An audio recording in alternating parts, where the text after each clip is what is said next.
here's what Chris Christie had to say to Vivek Ramaswamy during the debate. He said, quote, and by the way, he's doing this to attack Vivek. He thinks that he's like making some great point saying that this is why you're not fit to be on this stage or running for president, blah, blah, blah. He really thinks he's making a great point, but what he's really, I mean, you would think he's on Vivek's team with this statement. But anyway, here's what he says, quote, "You've never done anything to try to advance the interests of this government except to put yourself forward as a candidate tonight. I did it as a U.S. attorney. I did it as governor. And I am not going to bow to anyone." Except for all the dicks you had to suck to get to those positions. Exactly. And all the donors that are funding your worthless, less than 1% campaign in terms of your popularity. Hey, can we get to that too? Yeah, you'll bow to them, but not the American people who you're supposed to be serving. Clearly, because he's got some big old nuts to go with that belly. If he's standing up on that candidate poll or that dais, thinking that he even has a snowball's chance in hell of getting elected. He's been in how many of these presidential bids? Like 3? I think maybe 16 was his first one. And obviously he didn't run in 20 because there wasn't any GOP. But I think 16 and now are his only 2. Because before that he was governor of New Jersey. I could have sworn he's been in it to win it a couple of times. 16 and now. I mean, if you get turned down, if you get turned down, like I said, he was governor of New Jersey before that, and he didn't run while he was well. I don't know if he was acting governor. It doesn't matter. Point is, we don't like you. Yeah. Point is, stop that first part of the sentence that says you've never done anything to try to advance the interests of this government. Chris, that's a huge star. Chris, my brother in Christ. That's the whole fucking point. The reason why we hate you people is because all you ever do is put the interests of the government over the people that the government is supposed to be serving. That's the point. Because why do you do that? Because the interests of the government is just a proxy for your interests. If you enrich the government and you give the government more power, which you get to control, and you get to hand out to more of your buddies so that they can funnel some of it back to you, then you enrich yourselves. Your interests come first. Your crony buddies' interests come first. And the American people, the people who you're supposed to be serving, always come last. And so that's why this is such a Freudian slip of such monumental magnitude.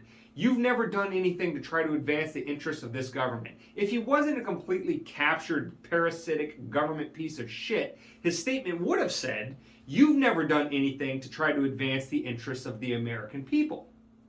And then he would say, and here's how you do it, using the levers of power of government and da-da-da-da. But that's not what he said. He said what naturally came to him, the interests of the government. That's what Chris Christie does.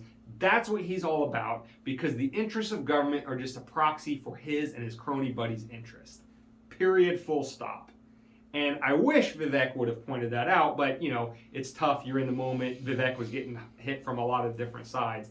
But that's really, that's it. That's the whole thing. And how these people, like Chris Christie, continue to either fail or refuse to see that this is exactly why we hate them so much, I'll never understand. Well, again, they don't care to find out. And there's no incentive for them to do so. No. Well, and then again, I won't go off on too much of a tangent, but I'm just so tired of how things are covered, too, nowadays, if I can have my own say on the debate. I saw highlights and stuff, and you can always tell what legacy media, the government, the establishment, whatever you want to call the deep state, who they want to win and who they don't want to win. Yeah, I mean, if this world had any sanity left, you know, for the democracy is sacred crowd, if democracy meant anything, then the general election would be RFK versus Ramaswamy. Why not? I mean, again, if you were actually after people who had a grasp of the issues, who explained why they had their positions and not just, oh, because the other guys are bad and all of that kind of bullshit. If it was truly all right, who's got the best ideas to move this country forward, to bring us together to any extent that can be done, to quit wasting our money on boondoggles, all around the world, being the world police and handing out money to all their friends. If that was truly what the race was about, there's your two candidates. See the world very differently on a lot of important issues, and then let the chips fall where they may. Not, two octogenarians going at each other that don't have any idea what they're talking about and just are slinging mud back and forth at each other.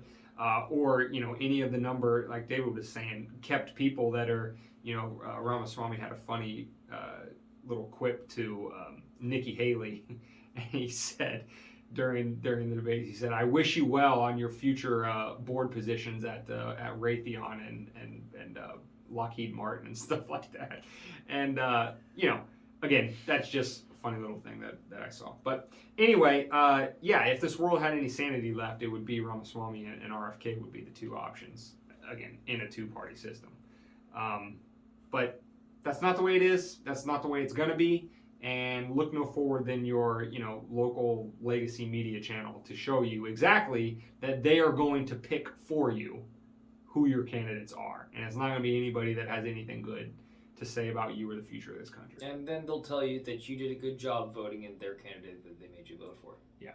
And then you can feel good and you saved democracy. Yeah. Funny thing about democracy is it's not all about your side winning. It's about the right side winning. Yeah. The one that's the majority. Right. But that doesn't seem to happen anymore. Yeah. Does it? No.